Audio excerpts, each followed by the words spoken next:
The Triumph Daytona 955. Hi everybody, welcome back to another video on this wicked motorcycle. Now today on this bike we're going to be discussing the biggest mistakes beginners make. There's quite a lot more than what we're going to discuss here in today's list, but these are the ones that I think are the most common, and it's things that you should be looking out for if you're looking to start riding bikes.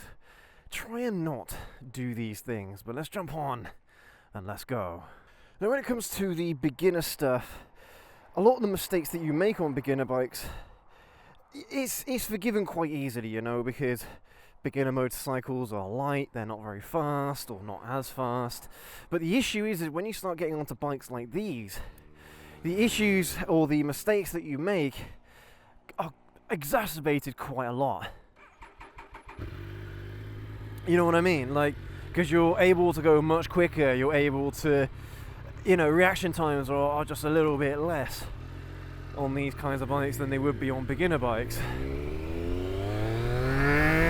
Woo! Man, this bike's good. But the very first one, you guys, is quite a simple one. Going around bends far too quickly. It's interesting, on a bike, you are probably going to be riding a little bit quicker than most people. I mean, that's just what happens, you know. It's just easy. Getting around the bike is just easy when you're trying to get to your destination as quickly as possible. Getting there on a bike is perhaps the best way to get there. And I get that going a bit quicker, you can get a bit carried away with how quick you're able to go on one of these things. Now, it's one thing going around a bend too quickly, but more often than not, you're actually not going around the bend too quickly. You just don't know how to make the bend, how to make the turn. So many riders, they make the mistake of when they're going too quick around the bend, they try slowing down. But what happens is that in order to slow down, you have to stand the bike up a little bit, so you're not actually going around the bend. You're just going straight over the bend or straight off the edge of the road or something like that. Whereas in most cases, if you haven't slowed down enough, the best thing to do is to drag on that rear brake and try and lean the bike over just a little bit more. One of the things that beginner riders struggle with is leaning the bike over, being confident with the bike in how it leans. Some bikes are better than leaning than others. Like sport bikes are very good at leaning. Cruisers are kind of on the opposite end of the spectrum when it comes to leaning. They don't have anywhere near as much lean as these kinds of bikes do. Adventure bikes, surprisingly enough, have got a lot of lean, so you might be surprised, despite the fact that you're sitting quite tall, you might be surprised at how far those bikes can lean over. But a lot of the time, if you're going around a bend too quickly, people's instincts is to get on the brakes, but they end up standing up, so they end up going over towards the edge of the road or off the road or something like that. When really what you should be doing is relying on that rear brake to slow you down a little bit, and you've got to lean the bike over. You know, you get some people leaning like this, right? Okay, but in a lot of cases, the best kind of lean is actually in the opposite direction to the way you're turning. Another thing that you need to know, another thing you need to practice is counter steering. It's exactly as it sounds, all right? If you're going over like 10, 15 mile an hour, counter steering applies to you. So I'm looking to turn left, so I'm going to turn the handlebars right.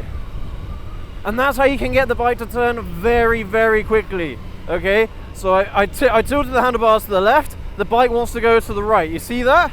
Right? If I want to go to the left, I'll tilt the handlebars to the right. And you can see I'm not even doing that much on the handlebars, I'm doing 33 mile an hour, and just how quickly the bike wants to move. Alright? That is what you need to be able to do, is counter steer. Now I did come down this way to practice a little bit. Try again. Woo! So I just want to get that out of my system, because our FZ6, man, that thing loves to wheelie. It's a great wheelie bike. But this bike, despite the fact that, you know, I've adjusted the gearing so it should have a little bit more torque, it's still quite difficult to lift up, but not impossible. I think it's because a lot of the weight is going down towards the front wheel, as it normally is on a super sport like this. So I suppose that's why it's a little bit harder. But yeah, you guys, going around the bend way too quickly. Obviously, the way to avoid that is to not go around the bend too quickly in the first place. So just slow down more than you need to, all right? More than you feel like you need to. If it's on roads that you don't recognize, even if it is roads that you recognize and you're familiar with, just take it a little bit easier going around those bends, all right? And of course, as always, stick to the speed limits. So if you're going on quite bendy roads, stick to the speed limits. You can pretty much guarantee that at those speeds, you'll be able to make those bends pretty easily.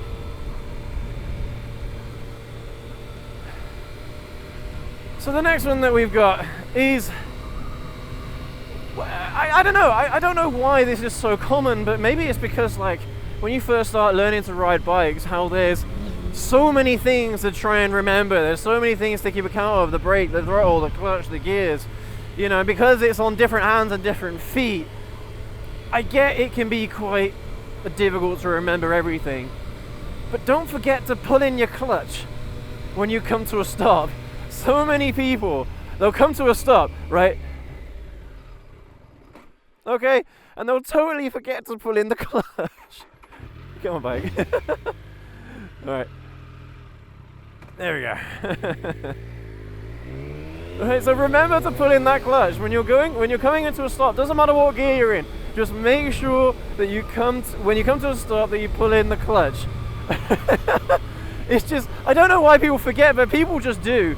And like after like not even a year of riding, 6 months of riding, you'll remember it like it's second nature. You won't really have to think about it all that much.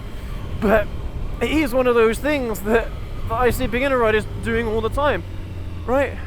I'll come to a stop, pull in that clutch. So the process that I go through is off the throttle, brake, as you're coming to a stop, clutch in, then gears down, all right? Then go down the gears. I'll see if I can demonstrate that again in a little bit, but that should be the process. So this way I want it to go? Yeah, it is. Take a left down here. These are some roads that I was exploring last week. But yeah, that should be the process, you guys, alright? I'll see if I can demonstrate just like pulling in or something like that.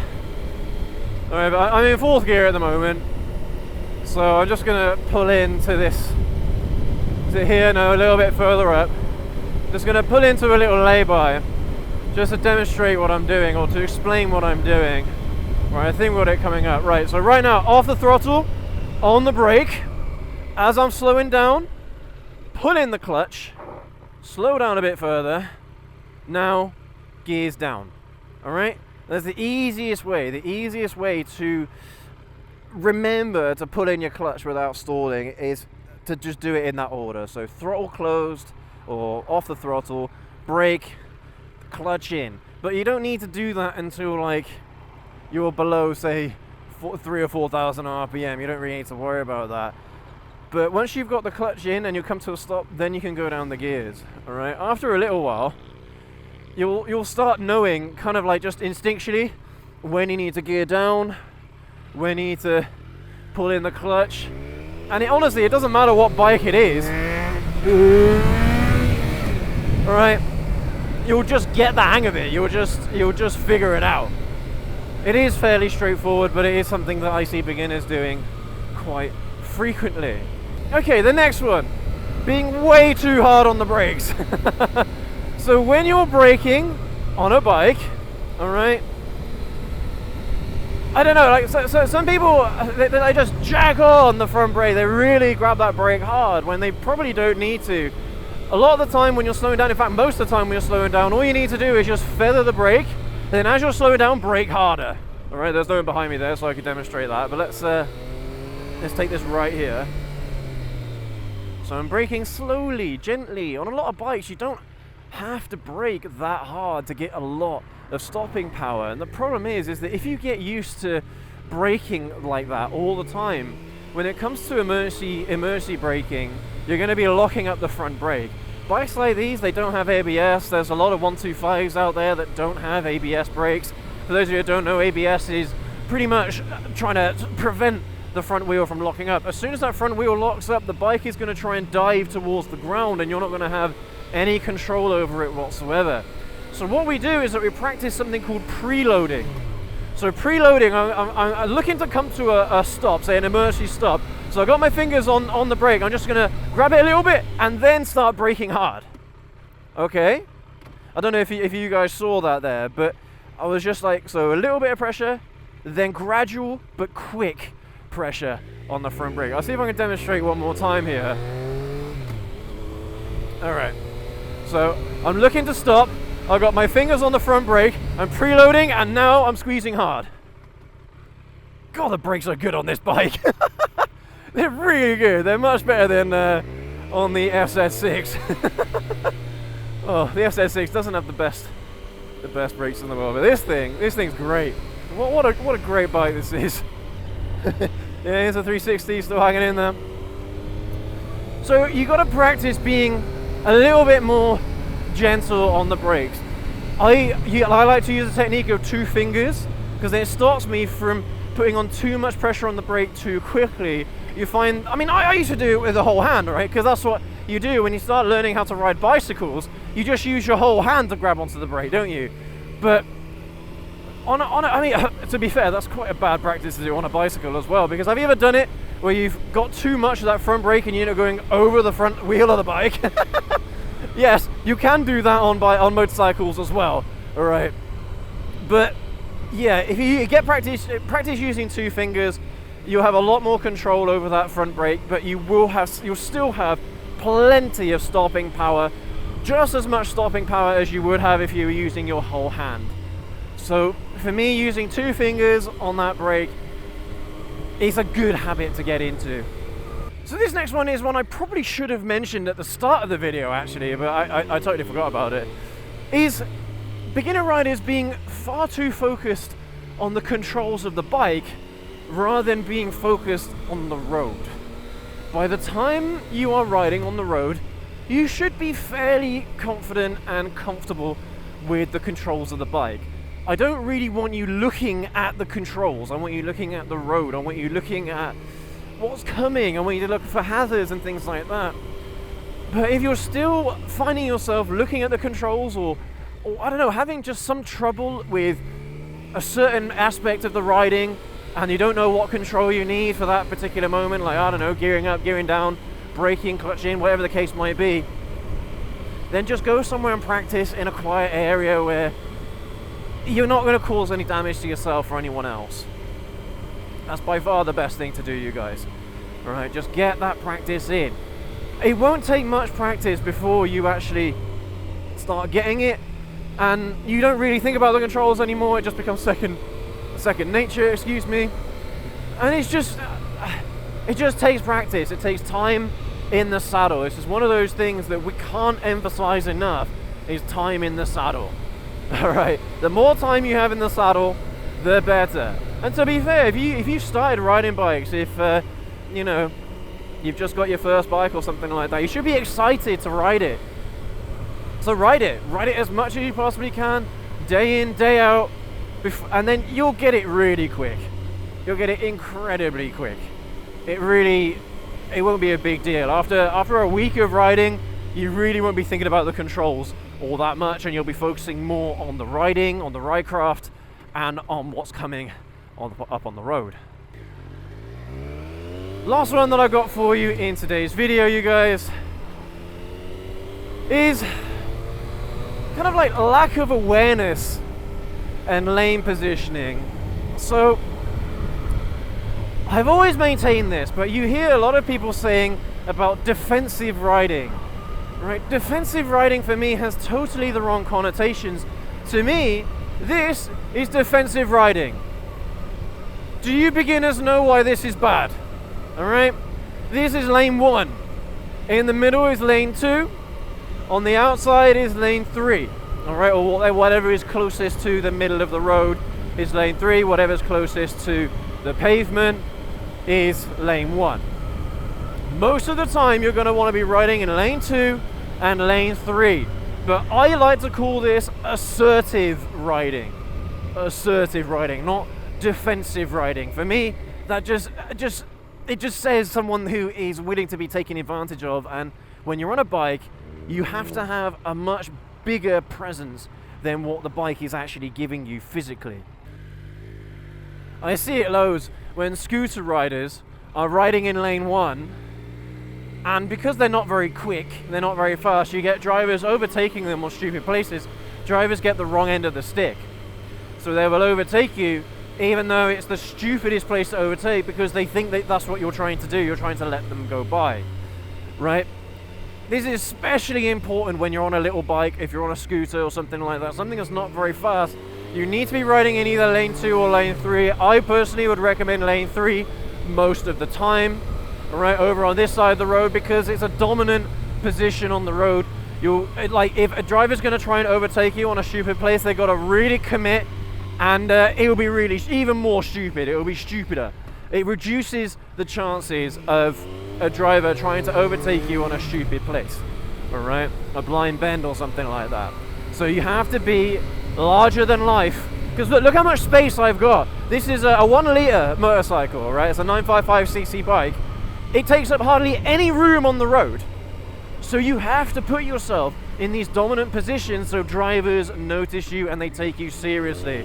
If you're riding as I identify as defensive, then you'd be riding like this. You'd be letting all the drivers getting past you, right? You'd be letting them do that. You don't want to do that. You don't want to put yourself in harm's way. So you want to make sure the drivers know exactly where your positioning is, and you're making drivers know exactly what your intentions are. All right, that you know you're not going to let them overtake you, even if you're going a little bit slower, because it's dangerous or something like that. If you do have someone who is tailgating you and they're giving you a hard time, find somewhere safe to pull over. Let the driver go past you that way. Don't let them overtake you. Let them go past you when you're at a stop on the side of the road somewhere. That is the safest way to deal with tailgating drivers, and it is one of those things that you see quite a lot, especially when you're a beginner rider, you guys. All right, so you need to have that road awareness. That road awareness you're really only going to get again from time in the saddle, getting that experience. That's how you start learning these things. That's how you start understanding these things. And again, that's why it's so important that you have time in the saddle, right? Just make it like a part of your routine. If you need to go anywhere, take your bike. Take your bike with you. I mean, for me, I didn't have a choice because I didn't have a car, and I didn't have a car for years when I started riding. So I had to rely on my bikes, and yeah, I'm all the better for it, to be honest. Getting all of that riding experience. Whey! The Daytona! Woo! Gosh, it picked it up quickly there, didn't it? Hang on, I didn't have enough of the throttle. Woo! Yay! Fun! Oh, I love this bike. It's so good. Such a load of fun, you guys. But that is all of the beginner mistakes that I've got for you in today's video. You let me know down in the comment section below if there are any others that I missed today. There are loads, all right? There are loads, like forgetting to indicate, forgetting to look over your shoulders, right? Things like that, okay? These are things that beginners do all the time. But today is some of the ones that maybe are a little bit more obscure, things that you wouldn't normally expect a beginner rider to do, like forgetting to pull in the clutch when they come to a complete stop. Things like that are things that you don't expect. Like, you know what a clutch is doing. You know that in order to be in gear and at a standstill, you have to have the clutch pulled in, but you just forget. And these are the kinds of things that I'm trying to help beginner riders with, and just help them understand, you know, where these little things that you might not realize you are going to do is what you're going to do. But if this video has helped you out, or maybe you've experienced this kind of stuff yourselves whilst you've been learning to ride bikes, then let me know down in the comment section below, and don't forget to leave that like and hit that subscribe button. Only half of you are subscribed to the channel, alright? So please, please subscribe to the channel, you guys. I really appreciate it, and hit that notification bell so you don't miss any more videos like this from us. But thanks again, everyone. You take care, you ride safe. We'll catch you all in the next video. Have a good one.